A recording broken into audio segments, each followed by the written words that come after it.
¿no? Terminamos multivariate modeling, entonces lo que nos corresponde hacer ahora es un poco de backtesting. Muy bien, entonces comencemos. Antes de ver, vamos a entrar un poco en la parte formal del backtesting. Les invito a ver este primer slide donde tengo un gráfico, ¿no? A la izquierda. En este gráfico a la izquierda lo que se muestra los bar exceedances para 6 bancos norteamericanos, ¿ya? 6 bancos comerciales norteamericanos grandes. Y lo que se está viendo es esta parte de aquí, si ven, son las situaciones en las cuales el VAR ha sido excedido para cada uno de estos bancos. ¿Cómo se ha calculado este VAR exceedance? Bueno, se ha calculado así, o sea, donde el portafolio, ¿no? El retorno realizado al portafolio es peor que el VAR, la diferencia entre los dos se muestra. Es decir, estoy calculando el mínimo entre el retorno realizado del portafolio y el VAR, ¿no? Y estoy comparando esto contra cero y escalándolo por la definición estándar del retorno del portafolio o la volatilidad. Si estamos hablando de un modelo dinámico de varianza, ¿no? Entonces estamos hablando de un periodo de más o menos 2 años, 98, 99, sí, más o menos 2 años, un poquito más de 2 años. Entonces, ¿qué podemos apreciar o qué se puede apreciar? Que en general, pues los bancos tienen menos variaciones de las esperadas. Por ejemplo, si observamos el banco 4 no tiene ningún exceso. ¿Eso qué significa? ¿Qué significa que no haya ningún exceso en en el banco número 4? Podría ser, o sea, inclusive menos, no hay que ir más allá digamos, de las cosas que ya hemos visto, por ejemplo, acá. ¿Por qué el VAR del... O sea, a ver, no hay un exceso. Que no hay un exceso significa que el VAR es bien grande, ¿no? Eso significa que no hay un exceso, que el VAR está bien alto. Está más alto de lo que debería estar. Si estamos hablando de un VAR al 5%, ¿cuántas veces ese VAR debería ser excedido en un año? El 5% de las veces, exacto, ¿no? 12.5 días, como dice Omar. Mm. ¿Y por qué el Banco 4 no tiene? ¿Por qué creen que no tiene excesos? O tiene un VAR al 1% en todo caso, pero igual, ¿no? Si tuviera el 1% deberíamos ver, como tú decías, un 1% de las veces en un año, de un año, ¿eso cuánto es? 2.5 veces, entre 2 y 3 veces que se excede el VAR, pero acá en los 2 años y medio que tenemos de data, nunca se excedió el VAR. Entonces, ¿qué es lo que pasa? Los bancos algunas veces deliberadamente quieren ser más precavidos, entonces hacen que su VAR sea un poco más alto del que debería ser, lo cual no es correcto, ¿no? Lo cual indica que no están midiendo correctamente cuál es el riesgo que están asumiendo en sus portafolios, ¿no? Otra puede ser que sus propios sistemas que calculan el VAR estén sesgados. O finalmente podría ser el caso que los retornos que ellos reporten, o sea, el expos, ¿no? Contengan ganancias no relacionadas al trading. O sea, no solamente estén aquí en los retornos con los que comparan el VAR, también ingresos que no provienen del trading y por lo tanto hacen que finalmente no termines excediendo el VAR, ¿no? Porque al final el VAR tú lo construyes en función al retorno del trading.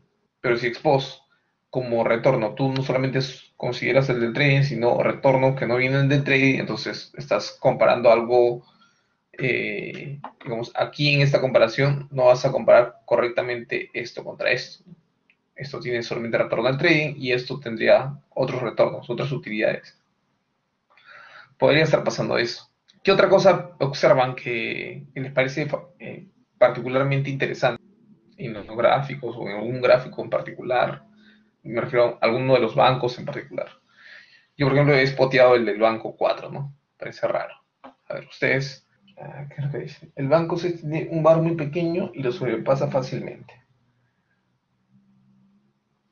Ya, porque tiene -8, ¿no? Ok, sí, el banco 6 en la mitad de un rompimiento muy pronunciado. Ajá. ¿Y se rompe una vez nada más en 98 o se ve que se rompe varias veces? Pero están un poquito, bueno, en el 98 hay una fecha en la cual sí se rompen en días consecutivos aparentemente, por lo menos en semanas consecutivas, ¿no? Pero luego los otros dos están como que espaciados, ¿sí? Me suena bien que estén espaciados, ¿no? Porque medio raro que el bar lo termine rompiendo en días consecutivos, ¿no? Como por ejemplo pasa con el banco uno, el banco 2, ¿ven? Está concentrado las fechas en las cuales el bar se rompe. Hay como un clustering de sus excesos. Claro, o sea, para mí, aunque sea así, tiene sentido que se rompa días seguidos, porque, por ejemplo, cuando ¿Por nosotros qué hicimos creen los que pasa trabajos, eso? es que cuando nosotros, por ejemplo, hicimos los trabajos, sí nos dimos cuenta con mi grupo, aunque sea que del fenómeno de que normalmente no Ven te... que los excesos se ¿verdad? hacen, se acumulan Sí, pero o sea, hay en, periodos digamos, como en de 3 días, momentos 4 días. muy, Sí. muy, muy cercanos. Banco 2, Banco uno, Banco 3. En esos dos, digamos, dos fechas hay, alrededor de esas, hay varios días en los cuales el VAR se excede. Ahora, estos clústeres en los excesos lo que indican son serios problemas de model misspecification, ¿ok? No debería pasar eso. Sí, no debería pasar eso porque si ustedes están utilizando toda la información disponible para construir el bar, ¿no? La probabilidad de que ocurra un exceso después que ha habido otro no debería ser muy alta. A ver, por qué creen que pasa esto? Por qué creen que pasan estos clústeres en los excesos? ¿Qué técnica creen que los bancos están empleando para construir su bar? ¿Qué técnicas de las que hemos visto, ¿no? O sea, qué métodos o qué método en particular les suena que va a generar clusters. Claro, un historical simulation, ¿no? Probablemente están usando un historical simulation y el historical simulation, como ya hemos visto, ¿no? Tiene este problema de que se queda pegado, ¿no? No considera la información reciente, la volatilidad que observas en el mercado y se queda pegado. Entonces puedes ver que el VAR en días consecutivos o en periodos o en días muy cercanos, podrías ver que el VAR se termine excediendo. Correcto. En la respuesta, ¿no, María Tere? Sí, pues le toma tiempo todavía al ese VAR, ¿no? Al VAR Statistical Simulation en actualizarse cuando la volatilidad aumenta. Muy bien, entonces en cada banco vemos estos clusters. ¿Y qué más? ¿Qué otra cosa podemos observar? Digamos, ya vimos intrabanco, ahora entre bancos, si los vemos a todos juntos. Ah, interesante. Entonces, estos violations, estos excesos, ¿no? Ocurren, si vemos en todos los bancos, en los mismos periodos, ¿no? ¿Y por qué? ¿Qué pasó en el 98, por ejemplo? Claro, crisis de deuda rusa. ¿Y qué más? Hay otro evento importante en el 98. En 97 es Asia. ¿Recuerdan este hedge fund que era manejado por premios Nobel? LTCM, Long Term Capital Management. Yeah. En este año también, ¿no? Se hizo el rescate, ¿no? De Long Term Capital Management. ¿No? Bueno, y fue algo que afectó o sea, tuvo un impacto generalizado, ¿no? Interesantes estos gráficos. Buena, buena discusión. Muy bien, entonces, ¿en qué consiste el backtesting? El backtesting consiste en, digamos, hacer una prueba sobre el modelo de riesgo que estamos utilizando para eh, hacer seguimiento, ¿no? Al riesgo que están tomando nuestros portafolios de trading. Porque, bueno, en este caso lo que hemos estado mirando es riesgo de mercado, ¿no? Entonces, para hacer el backtesting necesitamos construir algo que vamos a llamar una hit sequence de bar violations, ¿ok? Esta hit sequence se construye a partir de nuestro ex ante bar forecast contra nuestros ex post returns, ¿sí? Porque en cada día, recuerden, estoy parado en el día T, en el día T minúscula. En el día T minúscula yo tengo que proyectar, ¿no?, el bar para el día T más 1. Y ese bar para el día T más 1 lo voy a comparar con el retorno, ¿no?, efectivo del día T más 1. Por eso dice nuestro ex ante, porque lo conocemos o lo hacemos en día T, es un ex ante bar forecast, y lo que voy a hacer es comparar eso contra mi ex post return. Y eso lo voy a hacer para toda mi información pasada, ¿no? Entonces voy a construir una serie, ¿no?, de tiempo de de estos excesos o hit sequence of violations, ¿no?, que está definido como aparece aquí. Entonces esta hit sequence es una función indicador, ¿no? Esta función que toma el valor de 1 si el retorno excede el var, ¿no? O sea, es decir, está por debajo del negativo del var. Recuerden que el var siempre lo presentamos en positivo, por eso lo pongo así. Y 0 si es que el retorno está por encima, o sea, no excede el var, ¿no? Es menor que el var. Estamos hablando en valor absoluto, ¿no? O en este caso, es mayor al negativo del var. ¿Se entiende cómo se construye esa hit sequence? Alexander, ¿se entiende cómo se construye esa hit sequence of bar violations? Por si acaso el último quiz lo voy a tomar el viernes. Sí, exacto, con el bar forecasteado. Entonces, no como el pasado, como el que vimos en Excel, el T. Se usa cuando se usa el T. 1 año, 2 años, 3 años, 4 años. O sea, no. O sea, igual, dependiendo de cuánto es el tamaño de tu T, también se va a determinar los test estadísticos. La puedo poner en las prácticas, ¿no?, con su respectivo peso, ¿no? O sea, con el peso de parcial, hago la equivalencia. Entonces, cuando hacemos el backtesting, lo que tenemos que hacer es construir esta secuencia, ¿no?, que lo que va a indicar, ¿no?, porque es una función indicador, es cuándo ocurren estas violations del var. Entonces, así como les decía, ¿no?, si estamos usando un modelo de var perfecto, dada toda la información disponible, ¿no?, al momento en el cual hacemos el forecast del var, no deberíamos ser capaces de predecir cuándo el var va a ser violado, cuándo el var va a ser excedido. Y la probabilidad de que el var sea excedido va a ser P, nuestro coverage rate. ¿Estamos de acuerdo? Entonces, en otras palabras, estos violations no deberían ser predecibles. Es decir, deberían distribuirse de manera independiente a lo largo del tiempo como una variable aleatoria del tipo Bernoulli. Lo interesante ¿no?, de la afirmación de Omar, por ejemplo, es que después de haber visto todos estos modelos, o sea, creería que se da cuenta que si es que el banco está usando un historical simulation, probablemente eso no va a pasar. Pero la idea del backtest es justo eso, ¿no? O sea, someter a prueba, ¿no?, retar a la métrica y que pase lo que creemos que intuitivamente debería pasar, ¿no?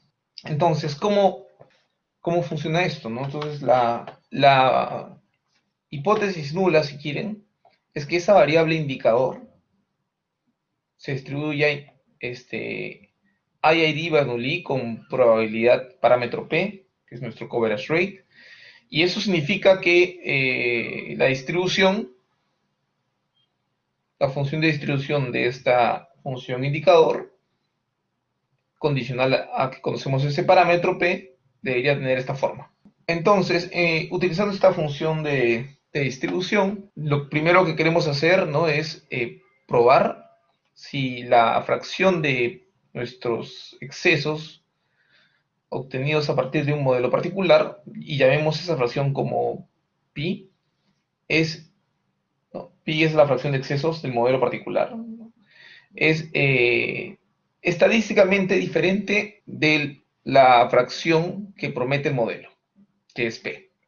P es el coverage rate, ¿no?, y pi es la fracción que al final te da el modelo. Entonces la idea es comparar esto.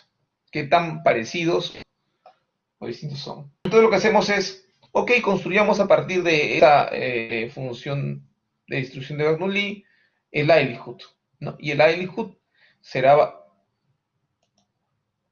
el producto de esto de aquí, pero en lugar de poner la fracción que promete el modelo, vamos a utilizar la fracción de Variations que vamos a ver. Entonces, si ustedes hacen la productoria aquí, y T0 representa el número de veces que ocurren, no ocurren excesos, y T1 el número de veces que ocurren estos excesos. No, porque recuerden que cuando hacen la productoria, como acá este término es constante, arriba voy a terminar teniendo una sumatoria. Entonces voy a tener aquí en este exponente la sumatoria de las veces en las cuales que hay excesos, o sea, T1. Y aquí, si quieren, el complemento, ¿no? T mayúscula menos T0. Muy bien. Entonces, a partir de este likelihood, nosotros podemos calcular un estimador para pi, ¿no? Para el número pi, el número de... Y llamemos a ese estimador pi sombrero, ¿no? Y reemplacemos pi sombrero en nuestro likelihood function. ¿Ok? ¿A qué sería igual el pi sombrero, de maximum likelihood? El maximum likelihood estimator de pi.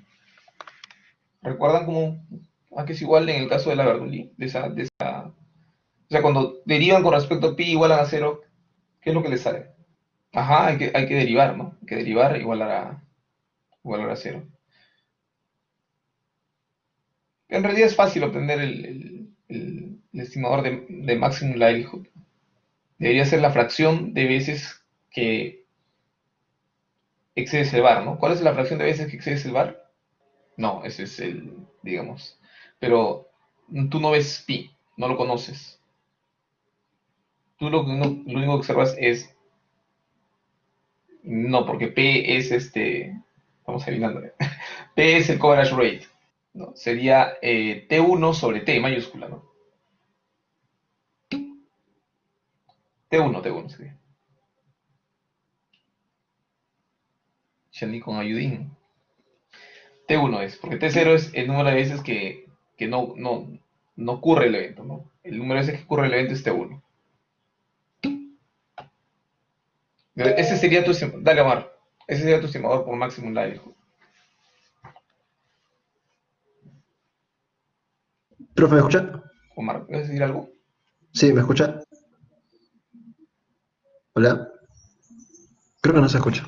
A ver, vuelvo a escribir. Mm, Y entonces si reemplazamos no, no escuchamos nada. Bueno, yo hablo por mí. Neil, ¿tú escuchas algo?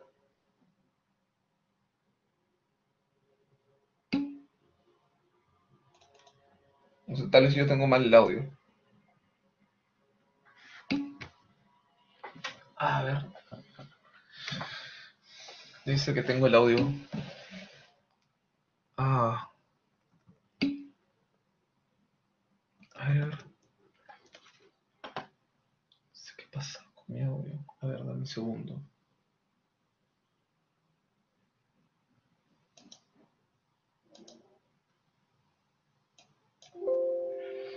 ¿O está esto con...? No creo.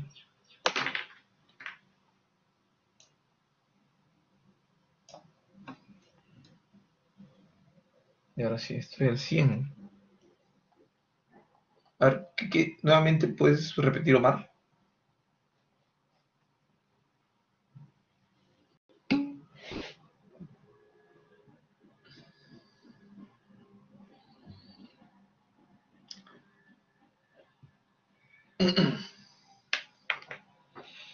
Ah, lo que pasa es que queremos saber si es que la probabilidad de que ocurra un exceso es coincida con tu coverage rate, sin importar cuándo ocurren los excesos, ¿no? Pero eso es incondicional.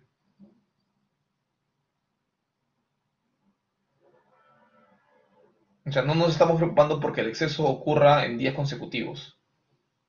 Solamente estoy probando cuando, si quieren, la probabilidad de que ocurra un exceso.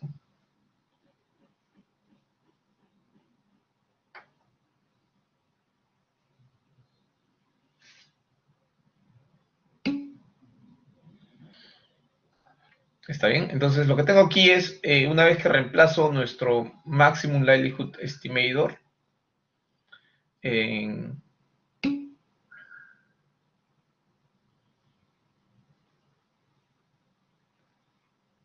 Eso va a depender de la información que tengas. No puedes tener, como les decía, un año, 2 años, 3, 4 años de data y de acuerdo con eso hacer la prueba.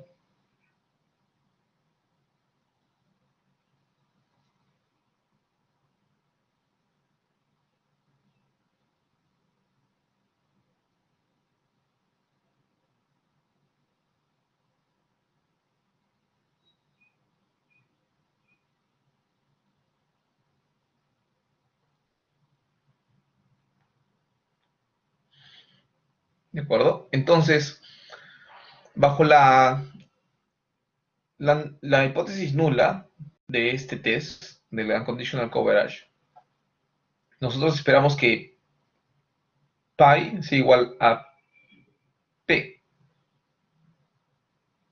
Mm. Donde este p sabemos que es el coverage rate del value at risk. Entonces, construyo mi likelihood para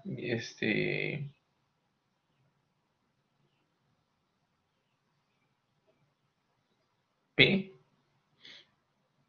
y bueno, me va a quedar algo muy similar. ¿Quieren? Y lo que tendría que hacer, una vez que ya tengo este likelihood, ¿no? Es seguir una prueba estadística que ustedes ya conocen, que es el likelihood ratio test.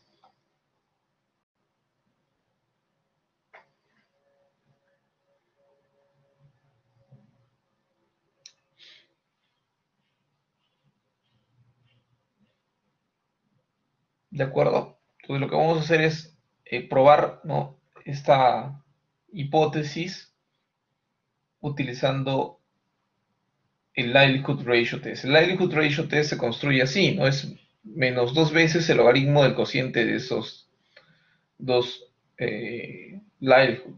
Ahora, sabemos que en la medida que el número de observaciones crezca, ¿no?, se va a ver infinito, entonces ese estadístico, el likelihood ratio, se va a distribuir como una chi-square, ¿no?, con un grado de libertad. Y si reemplazamos dos likelihood en este likelihood ratio, nos va a quedar una expresión como esta de aquí, ¿no? Entonces, por ejemplo, a ver, han cargado R. A ver, dame el valor crítico al 10% de una chi-square con un grado de libertad. Ahí creo que es Q, como es un cuantilo que queremos, Q chi-square, y hay que poner la probabilidad. ¿Con qué nivel de significancia les pedí? A 10%. Ahí el grado de libertad es 1. No, es 2,7055. Así entonces lo que queremos aquí es, al 10% significa que acá, en esta colita, tiene que haber 10%, ¿no? Entonces, acá es 90%. Punto 9 probabilidad acá. Un grado de libertad, es lo que dice acá. Pero tú estás calculando, si te das cuenta, aquí, 0,1. Pero estoy diciendo que es a cola derecha nada más. Exacto, es 2,7055. Entonces, ese es el critical value. Entonces, ¿qué pasa si calculo mi likelihood ratio, ¿no?, y me sale mayor al 2,7055? Me sale 3, por ejemplo. ¿Qué pasa? ¿Qué es lo que hago? Así que esto me sale 3. ¿Qué hacemos? Ajá, son distintos, ¿no? Es que rechazo la hipótesis nula de que son iguales.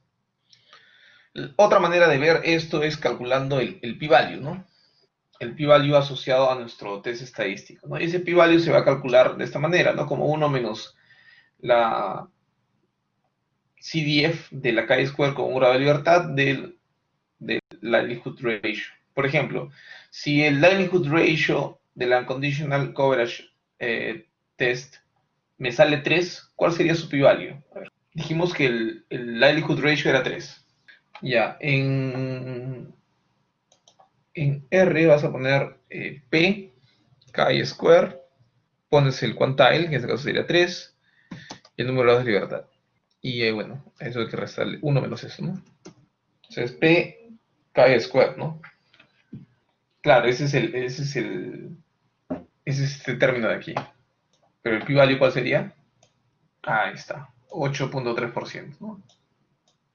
Entonces al 10% de significancia voy a rechazar el test. Voy a rechazar la nula. Muy bien, ahora el asunto aquí es que, y eso es un poco en línea con las preguntas que hacían ustedes. Me gusta hacer muy buenas preguntas ustedes. No siempre vamos a tener una gran cantidad de observaciones disponibles para hacer el test, o para hacer nuestro backtest. No vamos a tener suficiente cantidad de violations que sean informativas, ¿no? O sea, si estamos hablando de, imagínense, al 1%, ¿no? Tienen un coverage rate de 1%. En, en, en un año veríamos solamente 2, en teoría, ¿no? Si está bien, 3. Entonces, en esos casos, lo mejor es confiar pues en un ejercicio de Monte Carlo. Bueno, lo interesante es que su profesor les ha enseñado a hacer esto, así que no hay ningún problema. Para simular los p-values de esa chi-square. No, mejor dicho, en lugar de usar la chi-square, ¿no? Porque la chi-square es la distribución asintótica. No vamos a simular los p-values a partir de la misma binomial, ¿no? Y vamos a construir nuestro propio test estadístico, ¿no? Entonces acá hay algo que se llama, ahí está. Entonces, ¿cómo vamos a construir ese test? Las indicaciones están acá. Entonces, lo que vamos a hacer es, como dice ahí, primero generar, en este caso, 999 muestras, ¿no? De números aleatorios que provienen de una Bernoulli, que debería ser igual, ¿no? Y ahí está el kit del asunto, que la muestra a la mano. Y con estas muestras lo que vamos a hacer es simular el test estadístico, en este caso 999. Y una vez simulado, vamos a utilizar esta fórmula que aparece aquí, ¿no? Y comparar estos valores simulados contra el que hemos obtenido nosotros, ¿no? Y sumar el número de veces que, si quieren, exceden ese valor real. Le van a agregar 1 y dividir entre 1000. Y ese va a ser el p-value. Si quieren, este va a ser la prueba estadística o el p-value que va a obtener utilizando, utilizando muestras pequeñas, ¿no? Ya denle una vuelta a esto. Me queda como tareita. Sí, es más reliable porque no siempre tienes... Lo que sucede es que el número de veces que tú excedes el bar es muy pequeño, entonces no te da mucha información. Está como que bastante desbalanceado. Sí, por eso es. Vamos el otro test, el test de independencia. ¿De acuerdo? Ya vimos el unconditional coverage test y ahora vamos a ver el independence test. Ahora, y esto va un poco en la línea que hemos venido conversando desde el inicio, ¿no? Supongamos que todos nuestros bar violations o hits ocurren más o menos en el mismo momento del tiempo, o sea, en días consecutivos, en semanas consecutivas. La pregunta que se hace aquí es, ¿estaría usted contento con esto de aquí? Pues supongamos que usted hizo su unconditional coverage test y le salió que pi era muy parecido a P, O sea, no rechazó la hipótesis nula. Pero estos bar violations han ocurrido en semanas o días consecutivos. Igual estaría contento con lo que ha pasado. Exacto, o sea, si estamos considerando un coverage rate de 5% y nos sale que nos hemos excedido el bar 5% de las veces, pero esto ha sucedido ¿no? en 2 semanas consecutivas, la probabilidad de que el banco quiebre son muy altas.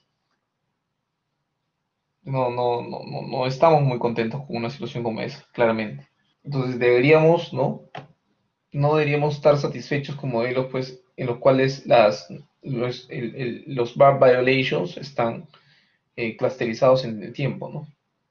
Y este clustering del bar pues, ocurre usualmente con métodos como el simulation, por construcción simplemente, ¿no? Entonces, ¿cuál es nuestra tarea? Establecer un test que sea capaz de rechazar el bar en el cual existen cluster violations. Entonces, para lograr esto, ¿no? Asumamos que nuestro hit sequence es dependiente en el tiempo y que puede ser, digamos, descrito de buena manera utilizando una First Order Markov Sequence, ¿no? Con la siguiente matriz de probabilidades de transición, ¿no? O sea, esta matriz de probabilidades de transición caracteriza la dependencia temporal de nuestro hit sequence. Si quieren, aquí voy a poner en lugar de todo esto. Ajá, buena pregunta.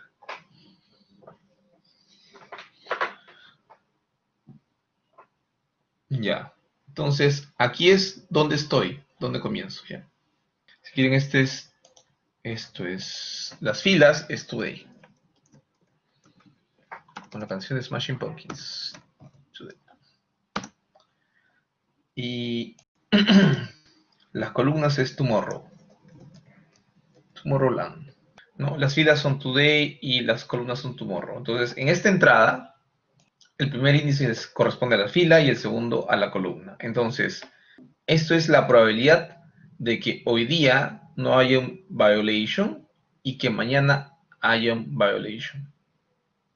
O si quieren, en realidad es una probabilidad. Es la probabilidad de que mañana haya un violation, dado que hoy no hubo un violation. Ya, si ese es el caso, a ver, color naranjita BSP, ¿qué es esta probabilidad? ¿Alguien lo puede leer? Ah, ya, claro. Esta matriz te da las probabilidades condicionales, ¿ya? De estar entre un estado y otro, ¿ya? Tenemos dos estados. Uno es el estado 0 y el otro es el estado 1. El estado 0 es non-violation, el estado 1 es violation. No exceso, exceso del bar. Entonces, por ejemplo, les decía, la entrada de aquí, P01, es la probabilidad de que se dé un violation mañana, dado que hoy no hubo un violation. Y la de acá, la naranjita de aquí, que aparece aquí, esta naranjita, es la probabilidad que hay un violation mañana, dado que hoy día hubo un violation, ¿no? Entonces, es así, vean, acá un poco lo he puesto en blanco y negro, como para que se entienda mejor. Ah, de aquí vemos qué debería pasar, pero se entiende primero qué son esas probabilidades condicionales o probabilidades de transición. Entonces, ¿qué asume el modelo de Markov? Entonces, el modelo de Markov, ya el First Order Markov, este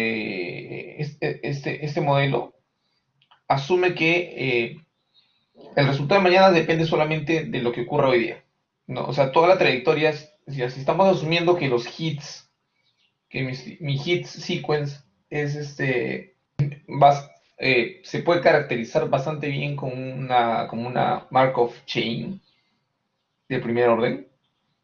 Eso quiere decir que no importa qué es lo que pasó en el pasado, lo único que importa para poder determinar lo que va a pasar mañana es la información que obtenga el día de hoy. Eso es lo que quiere decir con este First Order Markov Property. Entonces, a partir de esto, si tenemos una muestra de T observaciones, podemos construir el likelihood function de este Markov process de primer orden, ¿no? Que sería como está acá. Y bueno, una vez que ya tienen esta likelihood, podemos estimar, ¿no?, cada uno de los parámetros de este likelihood, ¿no? Es decir, pi01 y pi11 por maximum likelihood, ¿no? Derivamos, igualamos a 0 y ya, nos quedan estos. Esos serían los estimadores de maximum likelihood, ¿no? Y digamos, las otras probabilidades de transición, como todo suma 1 en cada fila, me van a salir por diferencia, ¿no? Entonces, perfecto, ya tengo mis estimadores, ya puedo reemplazar eso en mi matriz estimada de transición, y esa sería mi matriz estimada de transición. Exacto, tal cual. ¿Se entendió entonces? ¿Los demás han entendido eso que ha dicho Omar? Es importante, chicos. Su quiz depende de esto. Entonces, si nosotros permitimos que haya dependencia en nuestro hit sequence, eso significa que este pi01 y pi11 deberían ser distintos. Es más, el que hayan clusters, ¿qué significaría? Ah, ahí está. Muy bien. Pero bajo independencia, ¿cómo debería ser la matriz de transición? Debería ser así. No debería depender, ¿no? ¿Cierto? Entonces, eso debería pasar. Si hay independencia, no deberíamos, estos dos, el pi01 y el pi11 deberían ser los mismos. Entonces, la matriz de transición debería ser esta de acá. Entonces, ¿cómo construimos nuestro test estadístico, o mejor dicho, el estadístico para someter a prueba la hipótesis de independencia? Es utilizando este likelihood ratio estadístico,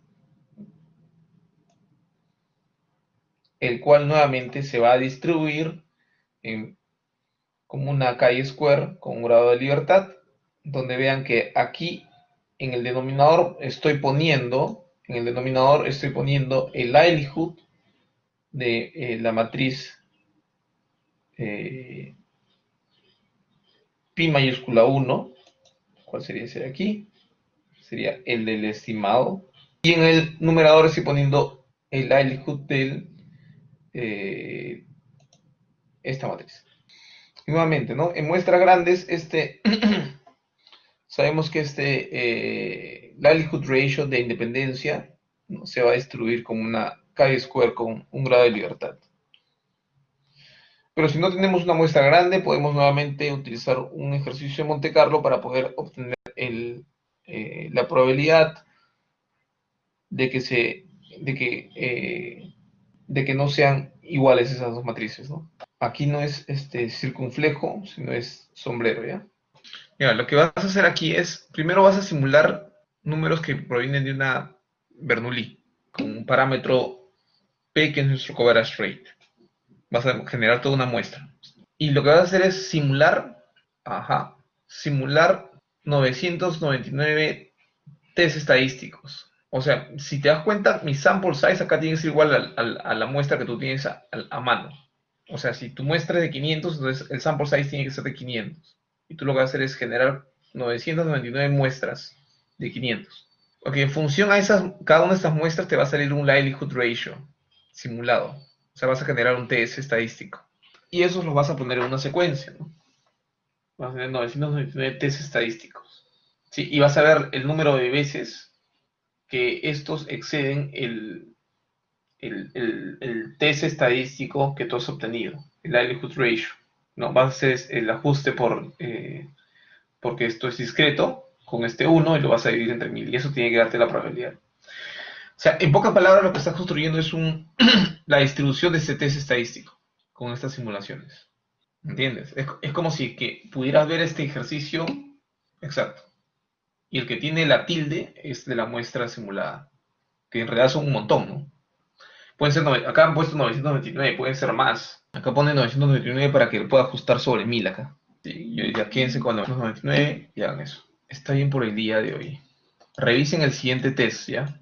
El Conditional Coverage Test que les he puesto aquí. Y lo revisamos la próxima clase. Ya revisamos esto, hacemos el quiz y terminamos la clase. El likelihood ratio es el cociente de los dos likelihood, si quieres, del likelihood bajo la hipótesis nula sobre el likelihood real.